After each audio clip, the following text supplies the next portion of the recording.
Hello everyone and welcome back to the channel. I'm OP, and in today's episode we'll be going over some of the best highlights from today's LPL 2024 Spring Split matchup. Without further ado, let's dive straight into the action. Be running towards the top side of the map, level 2, level 3 now for Weibo. Has access to all of his spells, and Heng is around, but they don't know that Xiao is in this bush. Now they do. They're jumping on the ZDZ to try to slow him down, get the damage in, and they will. The knockup comes down to Xiao. Another jump backwards. Xiao does not use his flash. On in the mid lane to try and sneak in potentially one of those Void Dwarfs. Going to smite it, but Heng is waiting right behind the pit. Yeah, he is. Xiao going to try flash over the wall. Will he be followed? He can't be followed, as the magical journey was just used. I don't know if that's the place you want to be recalling right now. As we can see, Heng just kind of walking around there, making sure that they only get the one. Important. Yes, nice early stacking there. Xiao might look for a move on Iwandi, but I think Iwandi has recognized now that he's not really in a position to chase that one down. Nice move up here by WE to get themselves a dragon. They get boss side priority.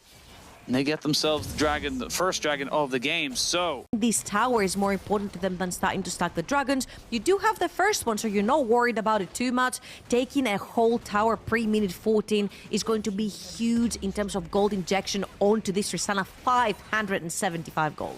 This is a 4v4 around the dragon pit, because neither top laner has access to a global if they want to try and fight it. Crisp will walk himself away from that fight for the moment, has access to his ultimate. The quickness could have... Towards the top side of the map and constant split push. This is the thing now, we're getting to 50 minutes into the game. Bard ult does not hit. Light looking to try and burn down Iwandi, who flashes away.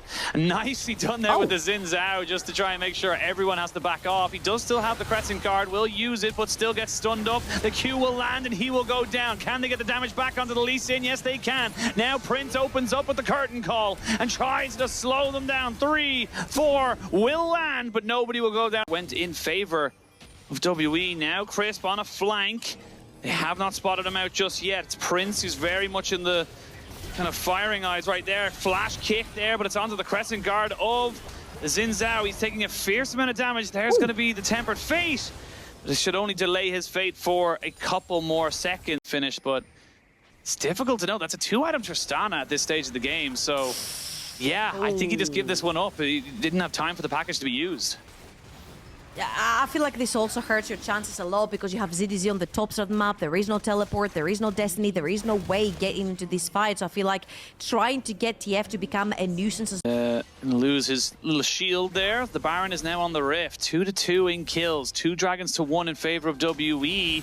Oh, ZDZ puts himself right in the middle of everybody right here, and I think he's going to regret that because he is dead. Now Xiao in a compromised position underneath the tower, and Fofo picks up that kill. We just mentioned the Baron, but you've lost your top laner and your jungler.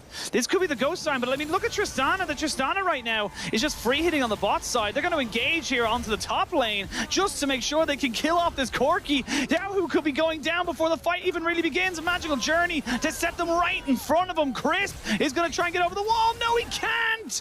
That's 4 kills from nothing. WE will get the Baron, and what was an incredibly close game is going to turn into about a 4,000 gold lead. Incredible at punishing over-forced skirmishes.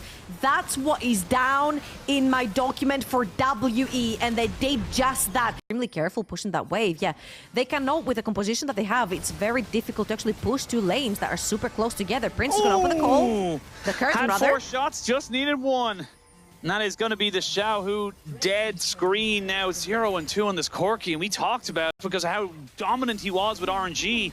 And now WE, they're going to look to open the base. They get a tempered fate onto the virus. He's going to be forced to use his chain of corruption ASAP. He's putting nothing into this crescent guard Xin Zhao. They'll get the inhibitor, they'll move back towards the mid lane. Xiao can't really defend this on his own. And this is going to be 2 inhibitors broken open now at 24 minutes. There's just nothing that WE can't do. They're just so confident. They're going to be speed running towards this Dragon. Fofo is staying around onto the camera to make sure that the Xin Zhao gets out. Well, they're going to look for the fight anyway. They're going to see if they can get him, but they're not quite able to get anyone else. They will get their man, but that is 1 kill. And a dragon, to be fair for them, but they're nowhere near Soul. You can see the pings coming down now from the side of WE. They're saying, cool, you take your dragon, we're happy with that. We're just going to keep moving. Keep pressuring around the map. Weibo looking. Xiao is one of the forms of engage that they have, but it gets a little bit difficult on the listen. He found out 1D.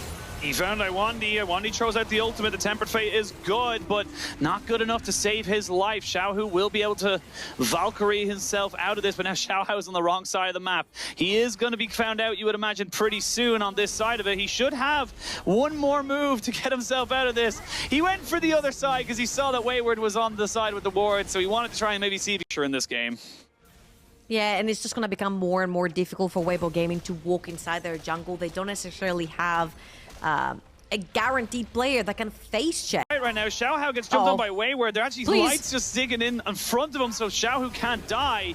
ZDZ goes golden as Fofo uses his own little stasis there. ZDZ will get stunned up, will be almost certainly taken out there, but no, he flashes away at the last second. Had the barrier as well to keep him alive. Look at this damage! The bouncing grenade almost! But enough from that. Fofo flashes forward, lands the Q, and now you can start to see WE start to feel confident. These health bars are so low. An auto attack is good, and that means you're 3v5 for the rest of this potential siege, and this could be the game. There is quite a bit of wave clear onto Xiaohu's Corki, but I'm not sure they can actually play underneath the tower. 3 very squishy members. The entirety of WE is knocking on your door. They're knocking on your door and they are breaking it down. Your turrets are no longer. Your health bars will be next. You can see Chris trying his hardest. Xiaohu just doesn't do any damage or any significant damage in this fight.